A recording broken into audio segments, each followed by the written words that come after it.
সালামু আলাইকুম রহমতুল্লাহ। কেমন আছেন সকলেই? আশা করি সকলেই ভালো আছেন। দেশ ও প্রবাসে থাকা সকল ব্যাংকের গ্রাহকদের জন্য একটি মহামূল্যবান গুরুত্বপূর্ণ আপডেট নিউজ। সকল ব্যাংক বলতে আমি 5 ব্যাংককে বোঝানোর চেষ্টা করছি।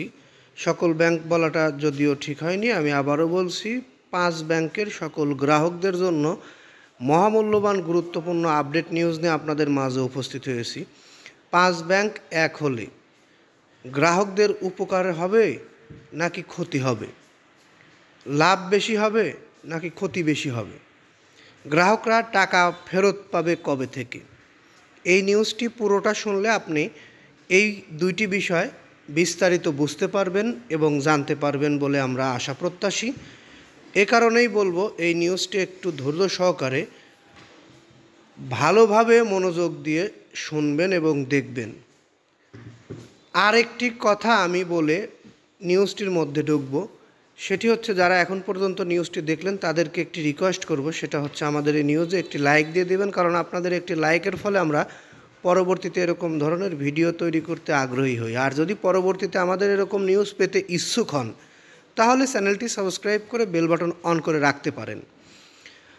5টি দুর্বল শরিয়াভিত্তিক ব্যাংকে একীভূত করে নতুন একটি রাষ্ট্রায়ত্ত ব্যাংক গঠনের উদ্যোগ নিয়েছেন বাংলাদেশ ব্যাংক। ব্যাংক খাতের অস্থিতিশীলতা ও আস্থা পুনরুদ্ধারে এই উদ্যোগ নিয়ে কাজ করছেন কেন্দ্রীয় ব্যাংক। তবে এই উদ্যোগকে ঘিরে তৈরি হয়েছে মিশ্র প্রতিক্রিয়া।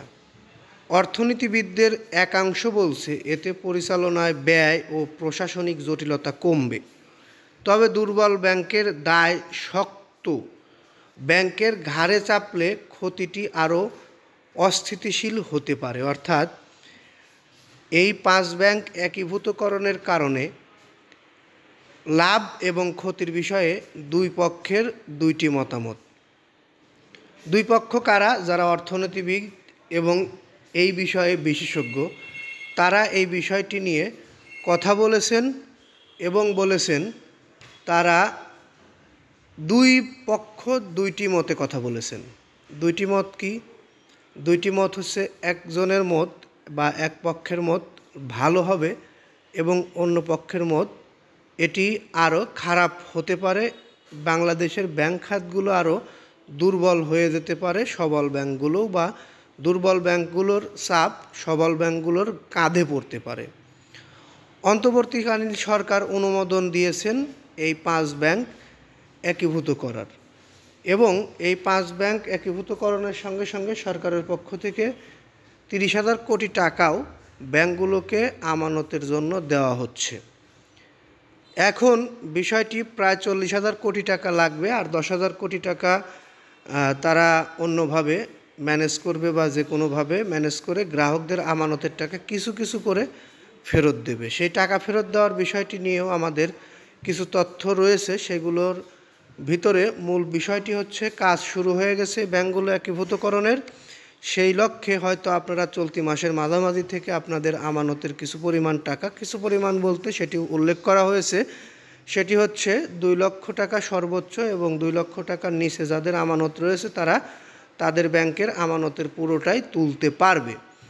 এখন বিষয়টি হচ্ছে যাদের বড় অ্যামাউন্ট রয়েছে ব্যাংকে তাদের আমানতের টাকা পরবর্তীতে কবে আবার দেওয়া হবে, এই বিষয়ে একটি সংবাদ আমাদের কাছে রয়েছে। সেটি হচ্ছে 24 মাসের মধ্যে তারা 24 লক্ষ টাকা উঠাতে পারবে, এরকম একটি নির্দেশনা আমরা দেখেছিলাম। সেটিরও কোনো অ্যাকচুয়াল ভিত্তি আমাদের কাছে নেই বিধায় আমরা এই বিষয়টি চূড়ান্তভাবে বলতে পারছি না। তবে আমরা তথ্য সংগ্রহ করছি, এই বিষয়ে আমরা পরবর্তীতে আপনাদেরকে জানানোর চেষ্টা করব। যদি ভালো লেগে থাকে অবশ্যই কমেন্টে মতামত জানিয়ে যাবেন, আর আমাদের এই নিউজগুলো দেখতে একটু সবাইকে আগ্রহী করার জন্য শেয়ার করে দিবেন। এই বলে আমি এখান থেকে বিদায় নিই। আসসালামু আলাইকুম।